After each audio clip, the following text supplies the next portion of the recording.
You think you could run your mouth at us, old man? I was just asking a question for my coworker. That was all. Yeah, well, we don't like heroes, especially your kind.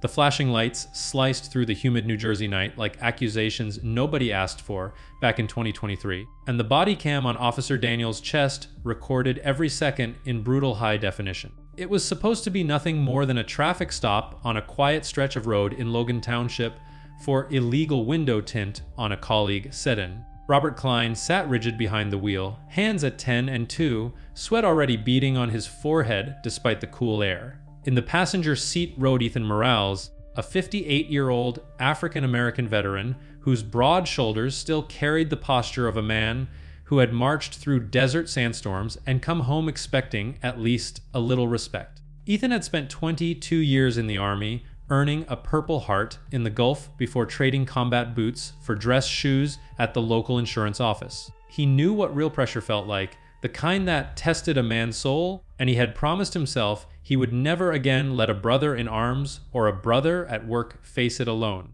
When Daniels leaned into the driver window and started barking questions about the tint, Ethan felt that old loyalty surge like adrenaline before a firefight. This was not right. Robert had done nothing except drive home after a 12-hour shift. Ethan's voice cut through the night calm but firm. "Officer, with all due respect, this seems excessive for some window tint. We just want to get home safe." The body cam caught the exact moment Daniel's face twisted. His eyes narrowed under the brim of his cap and his hand moved instinctively toward his belt. "Stay out of this, sir. This does not concern you." The words were sharp, but Ethan, who had stared down worse threats overseas, refused to back down. His colleague looked terrified, and that fear hit Ethan harder than any bullet ever had. "Come on, officer," he pressed. "We are coworkers heading home after a long day. Is there really a need to turn this into something bigger?" The question hung in the air, thick with the smell of exhaust and damp asphalt. Before anyone could blink, 3 more patrol cars screeched up their tires, kicking gravel that peppered the sedan like gunfire. 4 officers now surrounded the vehicle, boots heavy on the ground, radios crackling with codes that sounded more like threats. The bodycam footage showed it all in raw detail, hands reaching through the open window doors, yanked wide, and Ethan dragged out despite his calm protests. "You are interfering with police duties," one of them snarled, shoving Ethan against the hood so hard the metal bit into his ribs. The pain shot through his veteran-scarred body, but it was the humiliation that burned deeper the way they twisted his arms behind his back and snapped the cuffs tight enough to cut circulation. Ethan's heart hammered against his ribs, the cold steel digging into his wrists, while the night air carried the sharp scent of their aftershave mixed with his own rising anger. "Why 4 officers for a simple tint stop?" he demanded, voice steady, even as they pressed his cheek to the hood. "What exactly are you afraid of here?" The officers exchanged glances, their faces etched with contempt, and one leaned in close enough for the body cam to catch the muttered words laced with unmistakable bias. "You people always think you can run your mouth like that. We will teach you what happens when you step out of line." The prejudice was not subtle, it hung in every rough shove, every dismissive glance, as if Ethan's bold defense of his colleague was the real crime, not the tint. Robert watched helpless from the driver's seat, face pale, whispering, "Ethan, do not make it worse," but the damage was done. Ethan's mind raced with flashes of his wife waiting at their modest home, the mortgage payments that already stretched thin after years of system battles, and the dignity he had clawed back after leaving the military, only to lose it in seconds on the side of a New Jersey road. The rough handling left fresh bruises blooming under his shirt sleeves, a physical echo of how quickly loyalty between 2 office workers could spiral into pure nightmare. The officers high-fived once the cuffs were secure, laughing low, as if they had just scored a victory instead of destroying a man evening. As the patrol car door slammed shut behind Ethan, the bodycam kept rolling, capturing the red and blue lights fading into the distance, while Robert stood alone on the roadside, stunned. Ethan stared through the cage at the passing streetlights, his thoughts a storm of fear, rage, and that unbreakable veteran resolve. This was not over. He had survived worse, but something in the officer's eyes told him the real fight was only beginning, and the full bodycam tapes would soon expose truths that could tear the entire department apart. Ethan Morales had carried the weight of 2 wars on his shoulders long before that humid August night in 2023 turned his world upside down. Born and raised in Camden, New Jersey, he grew up watching his father, a steelworker, come home every evening with calloused hands and quiet pride, even when the plant laid off half the crew. Ethan learned early that dignity was not given, it was earned and fiercely protected. At 18, he enlisted in the Army, not for glory, but because it was the only path out of a neighborhood where dreams often died young. He served 22 years, saw sandstorms in Kuwait and house-to-house searches in Iraq, earned that Purple Heart when shrapnel tore through his left thigh during an ambush outside Fallujah. The scar still ached on rainy days, a constant reminder that some battles never truly end. Back home in Logan Township, Ethan rebuilt his life piece by piece. He married Denise, a soft-spoken school cafeteria worker who could make the hardest day feel lighter with one smile. They raised 2 daughters, now grown, one a nurse in Philadelphia, the other studying criminal justice at Rowan University, because she wanted to fix the very system that had already hurt her father more than once.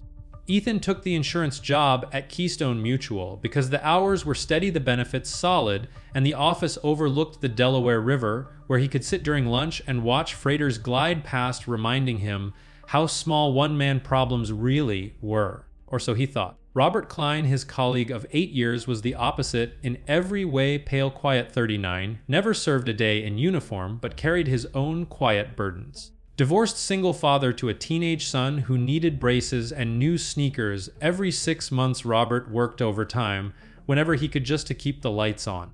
The illegal tint on his sedan was not rebellion, it was cheap privacy he bought from a guy in Penns Grove, because the sun beat down mercilessly on that long commute from Logan to the office in Woodbury. Ethan had ridden with him dozens of times, cracking jokes about bad coffee and worse traffic, never imagining those rides would end with flashing lights and steel cuffs. That night, after the stop, Ethan sat in the back of the patrol car, wrists, throbbing shoulders aching from the rough takedown.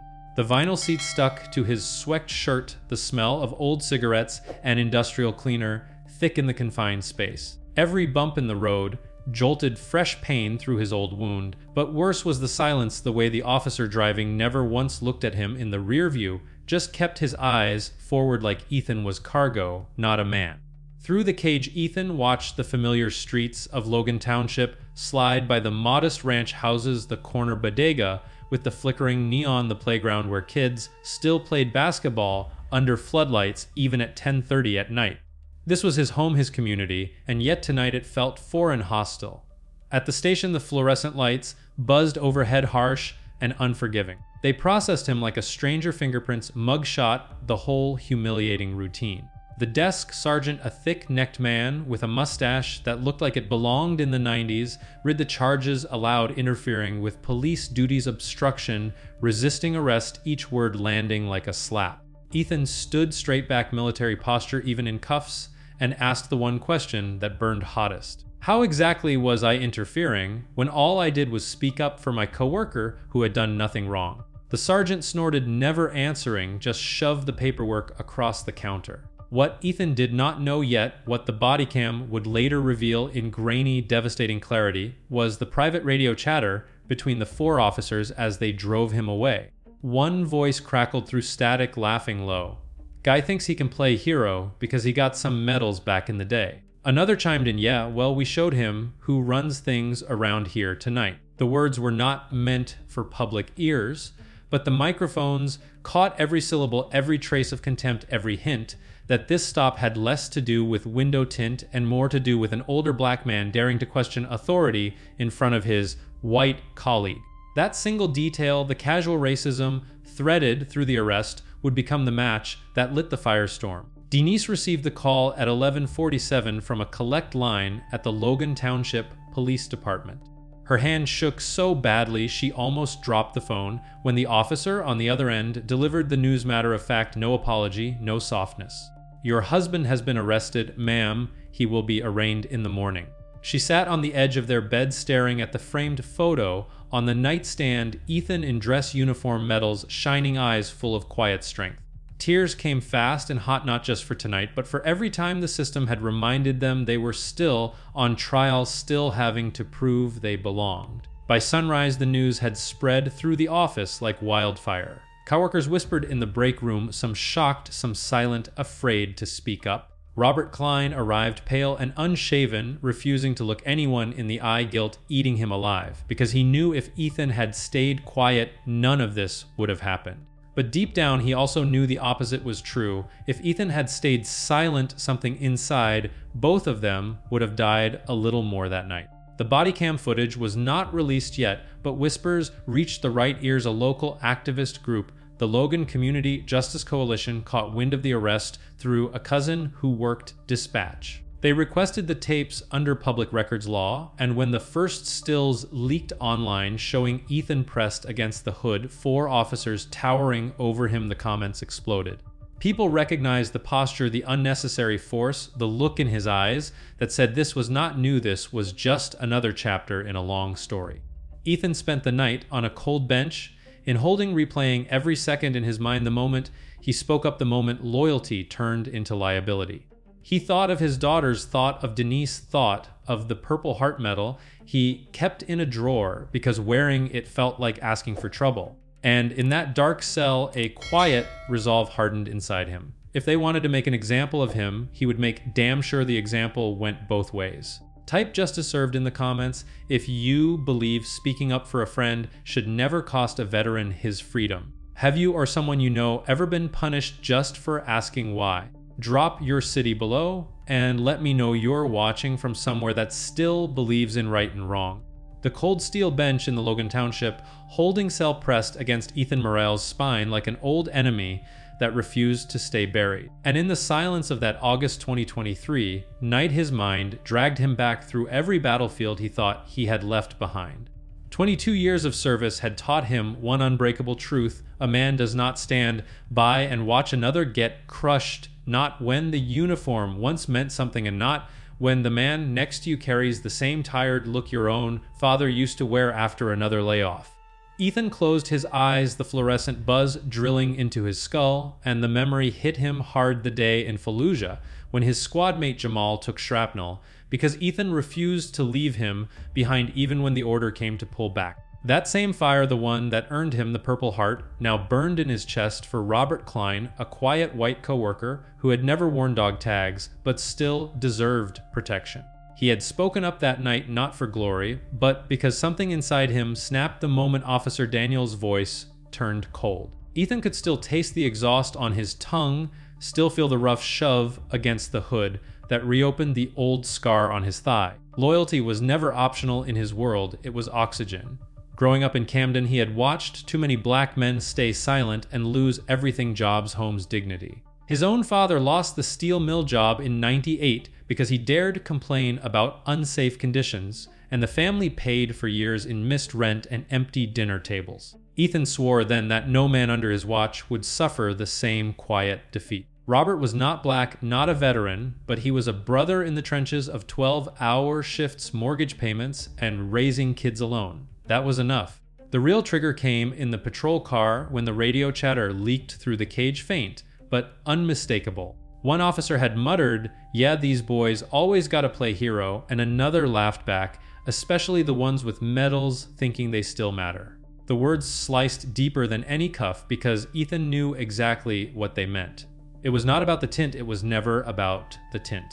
It was about an older black man in a suit daring to question 4 white officers on the side of a New Jersey road in 2023. The prejudice had a smell like cheap aftershave, and gun oil the same stench he caught in certain barracks overseas when white soldiers thought no one was listening. Ethan pressed his forehead to the cold metal cage, heart pounding with a rage so pure it scared even him. If they wanted to make this about race, he would make sure the world saw every second of it. Flashbacks flooded him now, uninvited. The year 2004, when military police pulled him over on base for a broken taillight, and the white MP had called him boy even though Ethan outranked him.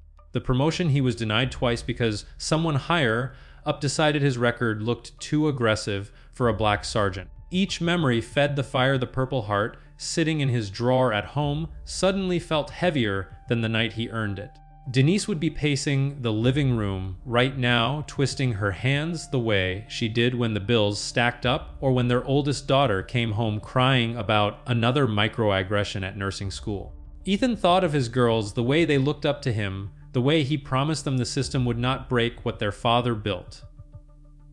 Tonight that promise felt paper thin. What he did not expect, what twisted the knife even deeper, was the quiet realization creeping in around 3 a.m. when a young black deputy slipped him a cup of water and whispered off record, "Man, they've been waiting for someone like you to slip up. The department had a file." Ethan Morale's name had appeared in internal notes after a neighborhood watch meeting 6 months earlier, where he calmly questioned why black drivers in Logan Township got pulled over 3 times more often than anyone else. The deputy would not say more, but the look in his eyes said enough. The stop was never random. Robert Klein just happened to be the bait, and Ethan the target, the veteran who dared speak up for fairness in a town that still remembered its own ugly history of sundown rules and redline neighborhoods. By morning, the ache in his wrists had spread to his chest, a heavy dread mixed with something sharper resolve. He pictured the Bodycam footage locked away in some server, the grainy proof of 4 officers towering over one unarmed man, the muttered slurs, the unnecessary force. That tape would not stay hidden forever. Ethan knew the system loved to bury men like him, but this time he had witnesses. Robert, the office manager, who already texted Denise that morning promising to stand up, and the Logan Community Justice Coalition already drafting their first press release. The thought sent a chill down his spine, not fear, but the electric certainty that his one act of loyalty had just cracked open a door nobody in that department wanted open. Yet, even as the resolve hardened, Ethan felt the weight of consequences pressing down. His job at Keystone Mutual hung by a thread, the mortgage payment due in 9 days, the daughter's tuition looming. One night in a cell, and already the system was whispering you should have stayed quiet, old man. The scar on his thigh throbbed like a warning, and in the dim light of the holding cell, Ethan Morales made a silent vow. If they wanted war over window tint, he would give them one that ended with accountability, not another quiet black man walking away broken. The cell door clanged open at 7:15, and the same desk sergeant who booked him now wore a smug grin. Bail is set at 10,000 cash or signature. Ethan stood slowly, military straight, feeling every bruise like a medal he never asked for. As they walked him toward processing, he caught a glimpse through the window of a news van already parked outside, and the deputy from last night gave him the smallest nod.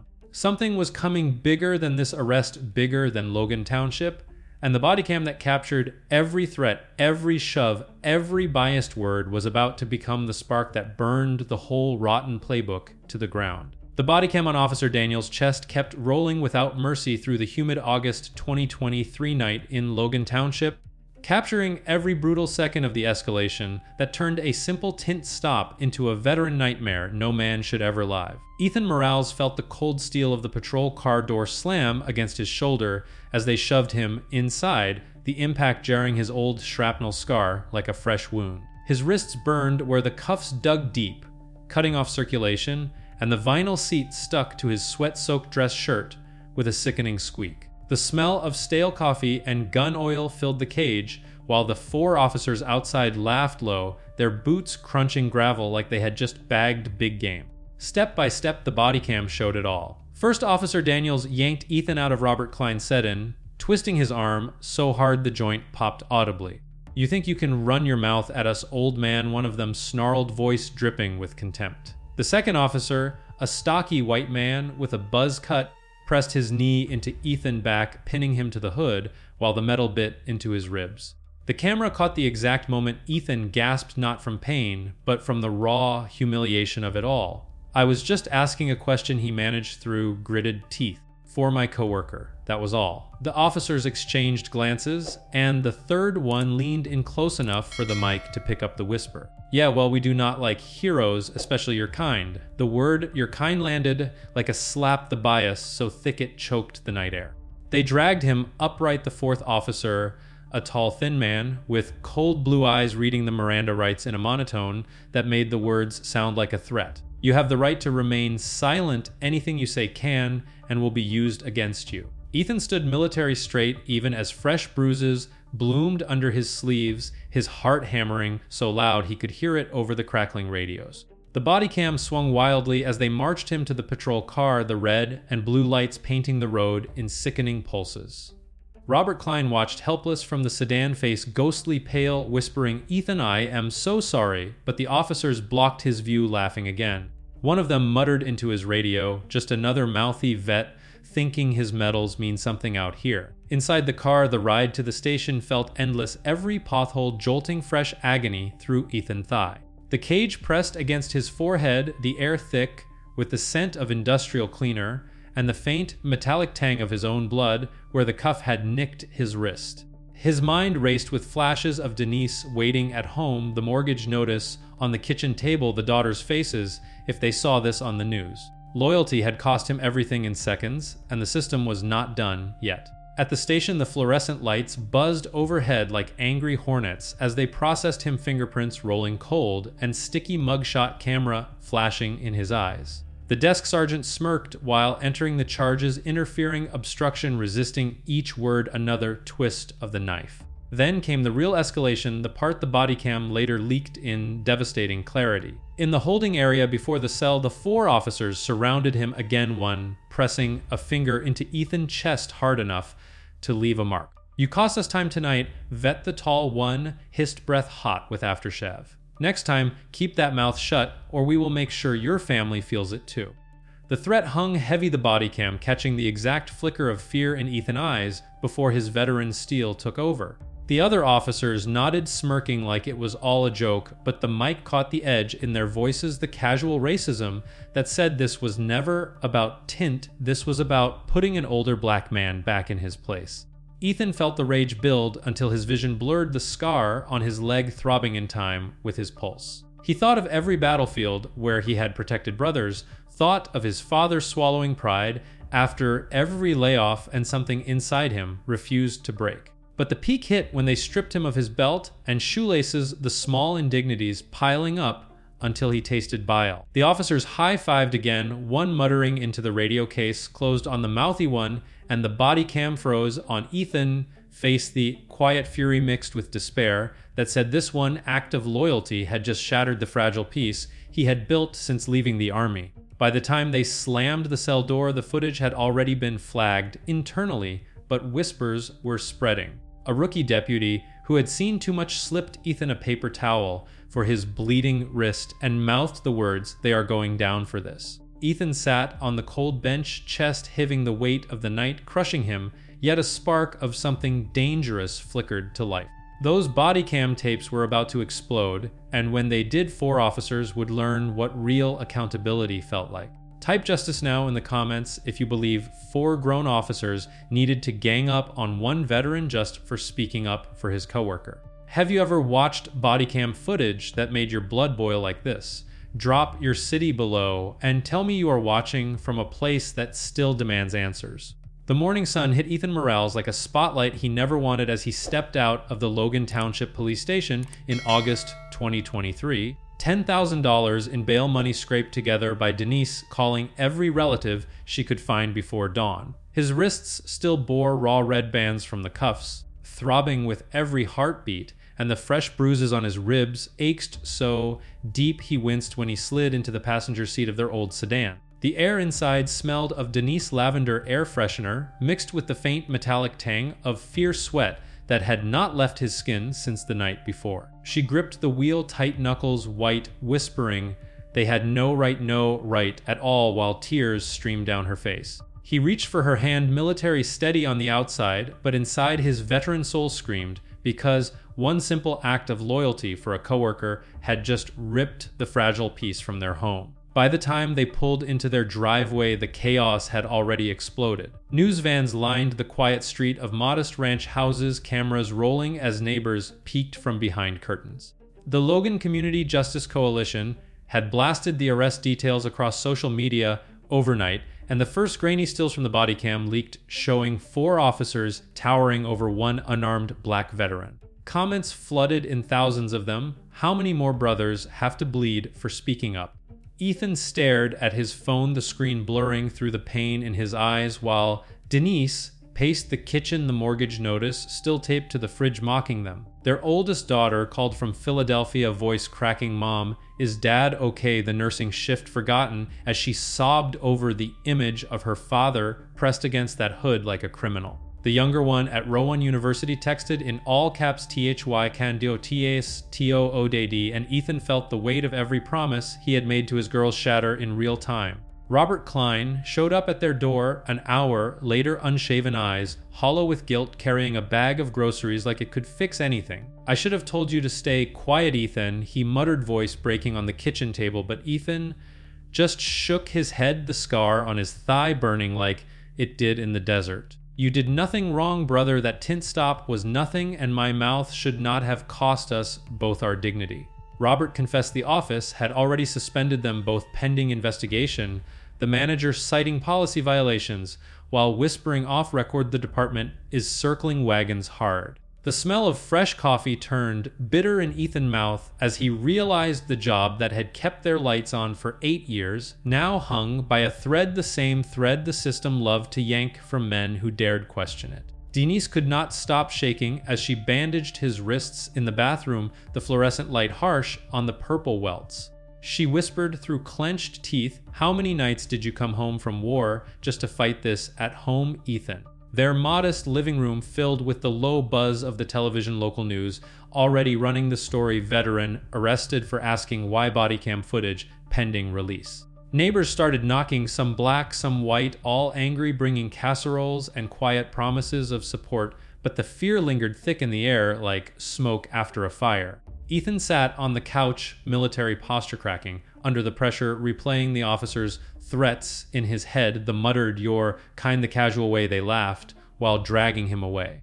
Loyalty had turned his evening commute into a public humiliation, and now every bill, every tuition payment, every doctor visit for his old war wounds felt heavier than the Purple Heart hidden in the drawer. The real gut punch came at noon when the first full 30-second clip of the bodycam hit the internet, the audio crystal clear with the officers' voices dripping bias and threat. Ethan watched it once, then twice, the rage and despair twisting together until he had to step outside into the backyard, the grass cool under his bare feet. Denise followed, wrapping her arms around him from behind, whispering, "We are not going down without a fight," but inside Ethan, felt the system closing in, the mortgage due in 8 days, the daughter's futures on the line, and the quiet dignity he had rebuilt after 22 years of service now dragged through the mud for all of Logan Township to see. Robert called again, voice trembling. The office was demanding a statement, and the union rep had already warned them the department was preparing internal charges to bury the whole thing. Yet in the middle of that storm, something sharper than fear began to rise. The coalition lawyer had already filed paperwork for a civil rights suit, the bodycam evidence too damning to ignore, and whispers reached Ethan that 3 of the officers had been placed on desk duty by afternoon. The chaos ripped through their lives, tearing at family stability, job security, and hard-earned peace, but it also cracked open the door to something Ethan had not felt since the battlefield: hope mixed with raw determination. This was not just about window tint anymore. This was about every veteran who came home expecting respect, only to find the same old fight waiting on American soil.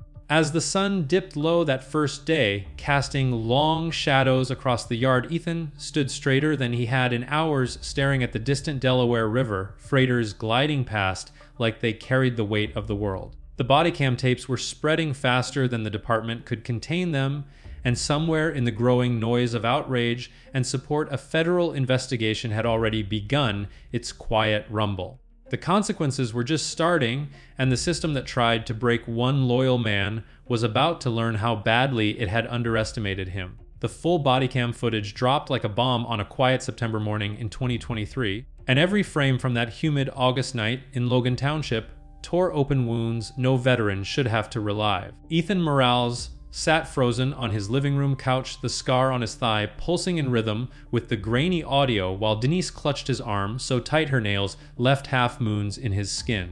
The video showed it all in merciless, high-definition, 4 officers surrounding one unarmed black man, the casual shoves, the muttered "You're kind," the direct threat, "We will make sure your family feels it too." Ethan watched himself pressed against that hood military posture, cracking under the weight, and for the first time since Fallujah, he felt tears burn behind his eyes, not from pain, but from the raw truth that his simple loyalty to a coworker had been twisted into a crime by men sworn to protect. The Logan Community Justice Coalition and the ACLU wasted no time. By noon, they had filed a formal complaint with Internal Affairs demanding every radio log, every text message, every dashcam angle. What they uncovered next sent shockwaves through the entire department. Internal Affairs investigators digging into Officer Daniels' phone found a group chat titled Night Shift Kings filled with messages going back months, racist jokes about black drivers in Logan Township, and boasts about how they handled Mothi vets.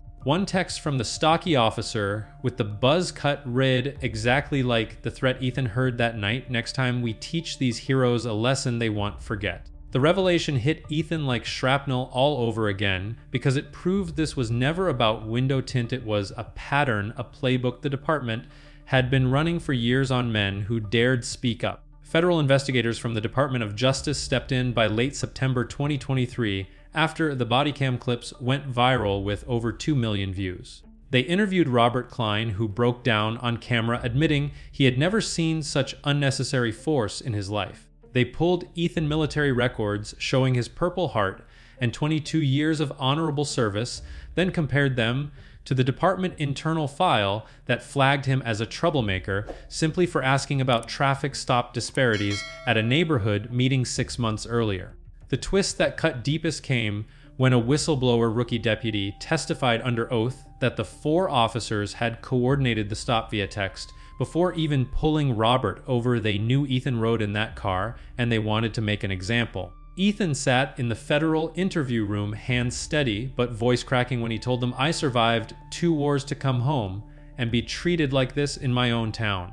Denise could barely sleep anymore, the house phone ringing off the hook with reporters and supporters, while the mortgage company sent another late notice the same week the lawsuit was filed for $350,000 in damages. Their daughters flew home from Philadelphia and Rowan University, wrapping their father in hugs that felt both healing and heartbreaking. The younger one whispered through tears, "Dad, you always taught us to stand up. Now the whole country is standing with you." Ethan felt the old veteran resolve harden again, mixed with a fury so pure it scared him, because every new revelation showed the system had not just failed him, it had hunted him, the way certain units overseas hunted enemies instead of citizens. By October, the department was in full damage control. 3 of the officers were placed on unpaid leave. After the texts surfaced, the 4th, the tall one, with cold blue eyes, resigned before he could be fired.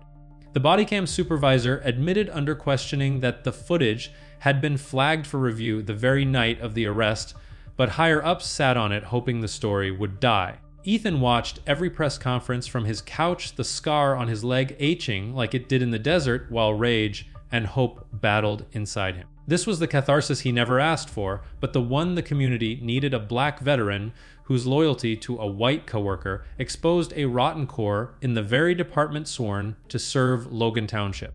Yet, even as the evidence piled up and the federal probe gained steam, a final twist emerged that nearly broke Ethan's spirit. The department tried to counter, Sue claiming Ethan had resisted arrest, citing a blurry angle of the body cam where his hand twitched during the cuffing.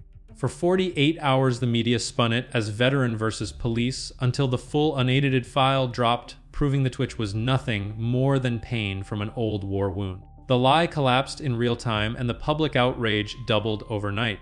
Ethan stood on his front porch that evening, the Delaware River breeze cool on his face, while neighbors gathered with signs that read "Justice for a veteran who protected his brother." The weight of every revelation, every leaked message, every federal subpoena pressed down on his chest, but so did something sharper: the unbreakable knowledge that his one act of courage had forced the entire system to look in the mirror. The investigation closed its preliminary phase by November 2023 with recommendations for criminal charges against all 4 officers.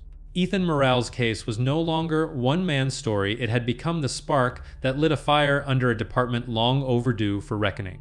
The body cam that captured his nightmare was now the evidence that would drag every hidden bias into the light, and somewhere in the growing storm of truth, Ethan felt the first real breath of justice beginning to rise. Type Bodycam Truth in the comments if these revelations make you furious about what veterans are still facing at home. Have you ever seen a case where one man speaking up exposed an entire rotten system?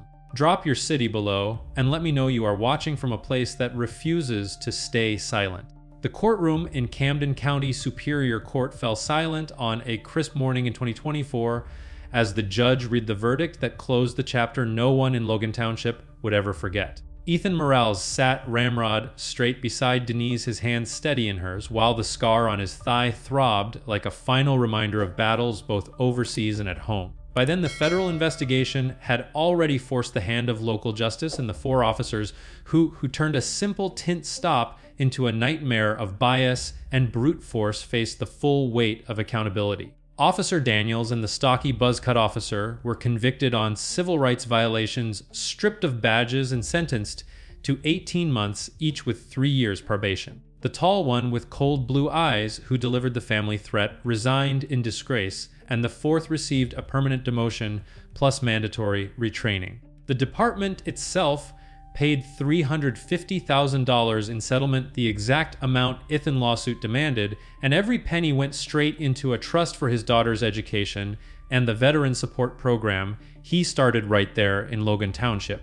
Ethan stood on the courthouse steps that afternoon, the Delaware River breeze, carrying the faint salt of victory as reporters shoved microphones forward. He spoke quietly, no rage left in his voice, just the quiet steel of a man who had survived worse. I spoke up for a coworker because loyalty is not a crime, he said, and the body cam that captured their threats proved the system tried to punish me for it.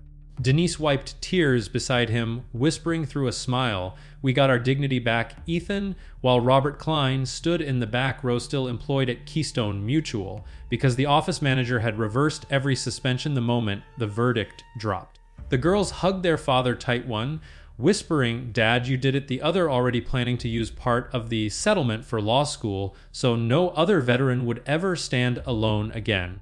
The long-term effects rippled through Logan Township like a quiet revolution. The police department rewrote its traffic stop policy, added body cam audits, and hired its first black community liaison, all before the end of 2024. Ethan went back to his insurance desk, but now with a new purpose, mentoring young veterans who faced the same invisible battles he once did. The mortgage was paid off.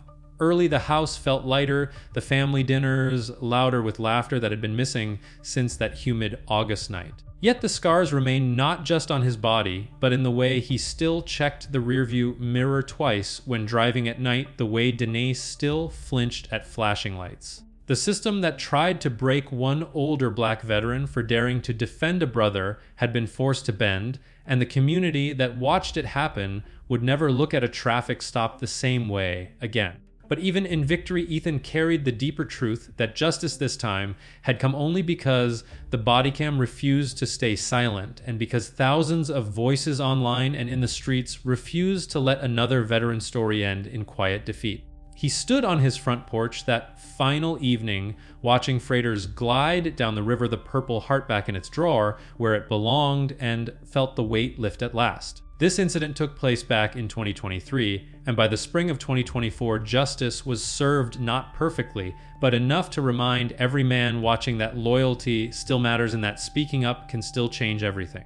The case was closed, the officers held accountable, and Logan Township learned the hard way that one-man voice on the side of a road could echo louder than 4 badges combined. Ethan Morales, the veteran who refused to stay silent, had turned a nightmare into a legacy, and somewhere in the quiet, after the cameras left the system itself, was still feeling the aftershocks. Subscribe right now and hit the bell so you never miss another true story where a regular man stands up and the whole rotten system finally has to answer. Drop veteran justice in the comments if this one hit you in the chest, and tell me what city you are watching from, because these stories are for every brother who knows exactly how it feels when loyalty costs everything.